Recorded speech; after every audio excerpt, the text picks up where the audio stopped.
Hello, everybody. Alongside Don Helbig, I'm Ryan Sir, and this is the Pick Six, the podcast by the Attractions Group, where we bring you the latest top stories from the attractions and amusement industry.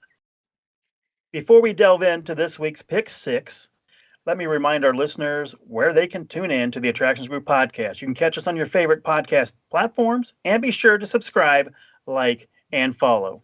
Ryan, what do we got to start us All off? right, let's start with story number one. SeaWorld is expected to launch new attractions and themed rides this year as part of its 60th anniversary celebration, which begins March 21st. The additions include new rides such as Catapult Falls at SeaWorld San Antonio in Texas, Penguin Track at SeaWorld Orlando in Florida, and Jewels of the Sea, the jellyfish experience at SeaWorld San Diego in California, as well as a Cirque-style show and limited edition merchandise such as food and beverage. Very cool. So I love the limited run merchandise stuff. I think that's really cool. But which of these new attractions do you think looks most enticing to you? Catapult Falls at SeaWorld San Antonio. They've been delayed in getting that open. So, one of the fun things that they did this year it's really, really going to open. So, that's going to open just in a few weeks.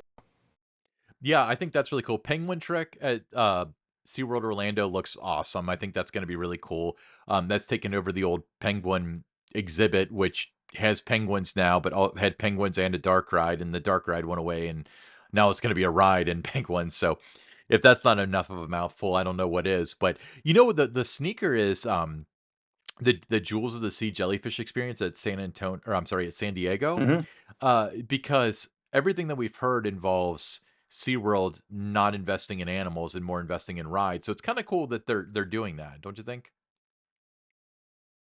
I agree. And there's just a lot going on at the SeaWorld parks. It's given me an opportunity on my blog, different things to write about. I'm very excited about what SeaWorld has to offer this year. Absolutely. What's next? I like turtles. This season, Kennywood is set to welcome back one of its iconic rides following an extensive months long preservation effort. We're talking about the Turtle, a unique 97-year-old attraction and the last of its kind globally, temporarily closed in mid August for a crucial center foundation replacement last summer.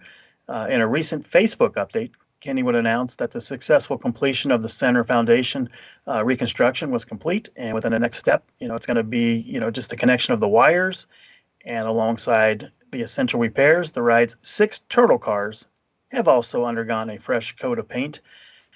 I have my Kennywood season pass. This is going to be something I'm going to have so much fun riding. Well, you do like turtles, but yeah, it's kind of cool because Kennywood, it would be so easy for them to throw in the towel on all these 60, 70, 80-year-old attractions, but they keep on bringing them back. They understand that that's what people go to Kennywood for. They understand their market, and they make the investment to keep these rides alive and well for more generations. They do. What's next? All right, what's next? So on Saturday, over 250 roller coaster enthusiasts convened in Harrisburg, Pennsylvania for the East Coaster event organized by the American Coaster Enthusiasts. Gathering showcased engaging presentations from amusement and theme park operators, along with ride manufacturers, unveiling insights into the upcoming season's roller coasters and other exciting additions. Featured parks in the presentations include Dorney Park, Hershey Park, Holiday World, Dollywood, Knoebels. The event held at the Red Lion Hotel in Harrisburg spanned from 10 a.m. until 6 p.m. Long day, but I'm a sucker for these presentations because I want to know everything about this industry. You're right, Ryan. It is a long day, but well worth it if you are into the industry like you and I are. I mean, I just really enjoy seeing all the different presentations. You get to learn a lot more than what the parks are sharing on social media or on their website. You get those behind the scene looks, those first looks of construction of new attractions and things like that. So, yeah, I think Ace, they do a phenomenal job, putting on events, and especially during the off season months. Yeah, I agree. And the cool part about Ace is that it's not a super niche thing anymore. It's an organization that has clout. So, parks often choose to have relationships with them, and if they choose not to, it's kind of like it's your choice. But I like the things that they're doing. I like the preservation they do, and I do like how it's a lot more family oriented now. It used to be just weirdos like you and I that were in it, like when I first got involved in the industry. But nowadays, it's husband, wife, and their kids. They just love riding coasters and they want to know everything about them.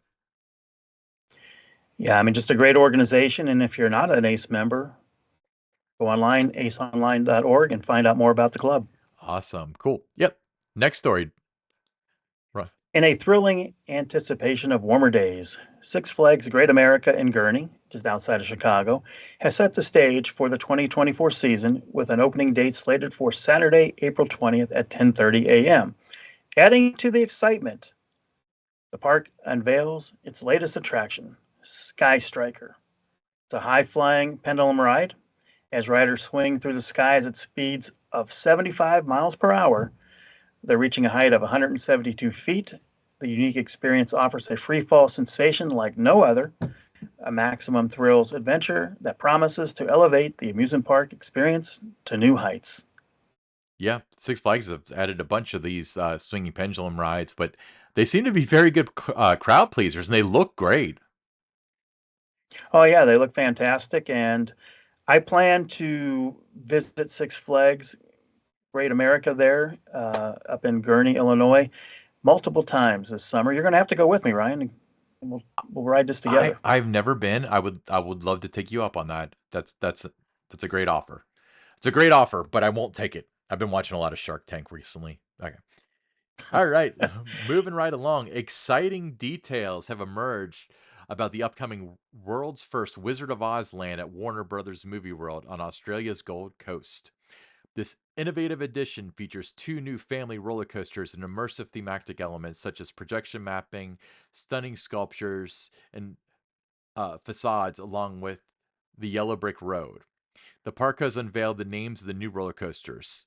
Flight of the Wicked Witch, a Vekoma suspended family coaster reaching 62 feet in height and nearly 42-mile-per-hour top speed, and the Kansas Twister, a two-track racing Vekoma family boomerang with heights of 72 feet and a top speed of 36 miles per hour. While the opening day is yet to be announced, the anticipation for this enchanting experience is very much building. Now, to be clear, this is the first like actual licensed MGM Wizard of Oz world, but I mean even Cincinnati's Coney Island had the Land of Oz, but this was before you could like you could get away with that sort of thing back in the day is what I'm saying, you know? When the news broke, I received a text message from my daughter, and she had sent it also to my wife and her husband, and she said, "This looks really cool. Let's all go to Australia." So maybe a trip to Australia is in my future there, but it looks really cool. It really does. I completely agree and I would love to see because The Wizard of Oz still holds up today, obviously, brilliant movie. Um But the thing about it is it was using 1930 whatever technology to do the movie, and I feel like 2024 technology can look in real life can look a lot like 19, I think 34 uh movie technology. So I think that's like a particularly exciting angle to take because I feel like you can go there and even if it looks less real, it can actually look more like the movie. Does that make sense to you? It does make sense to me, and I think it's going to be amazing. And who knows? Maybe my daughter will be able to convince us to go. Well, it's a long flight, it's a whole other country, and the toilets flush the other way. It's called the Coriolis effect. And I know if you're a scientist, it's not true, but it's I like to bring that non-true fact up every time somebody mentions Australia. But very, very cool. All right, this is the last one. Yeah, yeah, this is you. Yes. All right. There are unveiled plans for a comprehensive expansion and enhancement of the Pro Football Hall of Fame and Museum located in Canton, Ohio, spanning the next 3 to 5 years. This ambitious $80 million project encompasses the modernization of the 120,000 square foot museum, along with the addition of an 18,500 square foot event center complex and an 8,000 square foot grand lobby. The latter includes storage space and office and interactive exhibition gallery spaces, marking a significant evolution for this iconic institution. The goal of the project is to make the Pro Football Hall of Fame a leading innovator in museums and interactive spaces. The new look is hoping to give the next generation of visitors a dynamic and engaging experience. Now, the Pro Football Hall of Fame, Ryan, have you ever been there? I have not. Um, I was going to ask you this because you would be a good question or person to ask this question too. But the Baseball Hall of Fame is in the middle of nowhere, and yeah, and Cooperstown, yes, middle people of nowhere. go. So I feel like a lot of people know where the Pro Football Hall of Fame is, but it's not really the same pilgrimage. Why do you think that is? Or first of all, do you agree with me? And why do you think that is? If you think it's true. I think it's because, baseball just being the national pastime, kids grew up with it and, their dads watch baseball, their grandparents watch baseball, so everybody kind of grew up with it. So I think that's why it has a little bit more of a connection across the country and why people will go to Cooperstown. They've made that just a special place. It's like that magical place, like Field of Dreams. Everybody's kind of heard of it. They got to go see it. So I think it has a little more allure to it that way. But the Pro Football Hall of Fame in Canton, I mean, it's very well done. It's a great museum, a great exhibit of all the great players that play in the National Football League. I highly recommend if you're a football fan or just a sports fan in general, checking it out. Uh, it's located in a pretty easy place to get to, in Ohio there. So, yeah, I think it's exciting to see the money that's going into it, make it more interactive in that. I think it'll be able to keep the younger generation's interest by having it, more interactive and more up to date. So I think it's, Yeah. So I mean, I take it you've been there, right? oh yeah, many times. Okay. So is it is it more like a modern museum? I mean, I know that that's their plan now is to make it more interactive and stuff, but is it more similar to a modern museum as it is now, or is it like an old school like exhibit and I'd you say look at a I'd say jersey? more I'd say more modern, museum where, it's you make your way around, up and down the halls and that in the different rooms to see the different whether it's the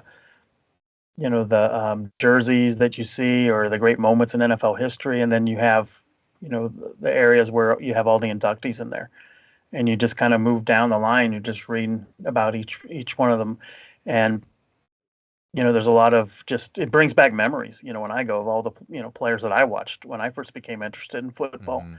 or other ones that I heard about. After I got interested, that I missed their playing days. I caught the tail end of Gale Sayers, a player like that, or Dick Buckus. So to be able to go to that museum and read about those players, for me, if you're a football fan, it's a must do. Cool. Yeah. So make sure you check out the Football Hall of Fame in Canton, Ohio. All right. So let's pause for a moment and we're going to give a shout out to Kalen Profit. 5,400 rides on Iron Gwazi at Busch Gardens, Tampa in under 2 years. Um, that's quite an accomplishment. I've only ridden it once. It is quite an accomplishment, and particularly that it's been there for less than 2 years. Now, granted, the park's open daily, so that adds a little bit more time. That's almost the equivalent of having 4 or 5 seasons to do it at a seasonal park like a Cedar Point, a Kings Island, a Carowinds, or something like that. But no, I mean that's a phenomenal accomplishment, especially on a ride like that. That's a little intense, for some guests. A lot of inversions there. But we wanted to give that shout out, and I think we'll add some more of those kind of shout outs when we see those accomplishments that the coaster fans and that are publishing on their Yeah, channels. absolutely. And I shout out to Iron Gwazi as well. I'm sure Kalen will appreciate that because Iron Gwazi, I would say that and Lightning Rod are my two favorite RMC coasters. Lightning Rod is obviously unique, and for me, it's the triple down the mountain that really does it for me, or quad down actually, I think. But Iron Gwazi does not come with the level of discomfort that many RMCs do. It doesn't do that ejector air that slams you into the lap bar. So great ride. I was very impressed by it when I got to ride it. Cool. You want to take the listener question? All right. Yeah, the listener question comes from Jerry from Wapakoneta, Ohio. It's the home of the Hickory Pit Barbecue. says, order the cod nuggets. They come with fries. So we appreciate the tip there. He said, who has the most on the line with Top Thrill 2? Cedar Point or Zamperla? Um, did you put in the thing about the Hickory Pit, or did Jerry? He put it Okay. in. So first of all, Jerry, I don't want to school you about your hometown, but it's not really known for the Hickory Pit barbecue. It's known because the first man to walk on the moon was from Wapakoneta, Ohio. Secondly, who's got the most on the line for Top Thrill 2, Cedar Point or Zamperla? 100% Zamperla does. Because as we've discussed many times, this is make or break. Either they are a name in the industry or they're never going to be able to do a big ride again. Because this has so much clout and is such a big project, and it's their way of proving themselves. So it's either going to be this works really, really well, or they'll go back making swing rides. That's my thought. What are your thoughts, Don? Well, Zamperla certainly has a lot on the line here, not known for attractions of this magnitude. But I'm going to go with Cedar Point. I think because of the history of Top Thrill Dragster, it was problematic from the time that it opened. I think after it was shut down, and now you're reopening it, reimagining it, everything that it has to work right away, and it has to be a reliable ride for them. So for me, it's Cedar Point that has the most on the line. Well, see, my thought is this, and I was thinking about like the financial investment, and they have not released how much it costs, but I imagine it's uh, well into the eight figures somewhere. But the truth of the matter is, theoretically, if this doesn't work, Cedar Point could potentially find somebody else to redo it again, but that person's not going to be Zamperla. And that kind of feeds into my thought that Zamperla is the one with much on the ride. I think you're right. I think both parties have a lot at stake here. Uh, Yeah, but I think for guest and media, I think the most on the line is going to be Cedar Point. Because if it, say you have media day for it and it has downtime, or opening weekend, it has downtime, that's all anyone's going to be talking about. So it has to work immediately, and it has to be reliable. I, none of your statements are untrue. I wholeheartedly agree with all of them. But at the same time, if if this doesn't go well, is Cedar Point going to be hugely degraded in the industry because of it? Not in the long term. Zamperla will be. Not in the long term, but it's just because of that ride. If this was a brand new ride, had no other past history, anything, that's one thing. But because it's like Banshee at Kings Island, it had to be successful because of where it was going. What had been there Right. before. So I think that that kind of ties into it for me. Yep, I agree, but lots and lots at stake here. But thank you so much for the listener question, uh, Jerry, and from Wapakoneta, the home of the Hickory Pit Barbecue, where the cod nuggets come with fries. I stop at that rest stop rather often on the way to Cedar Point, so I might have to stop there to eat for real though. Uh, Let's check it we out, should. Ryan. That's a good idea when we're going up there for Top Thrill 2's media day or whatever. You know. All right, cool. Hey, this is another pick six. It's been a good one. Yeah, make sure you follow us on all your favorite podcast apps, Apple, Google, Spotify. Make sure you smash that like and subscribe button on YouTube, and we'll see you next week.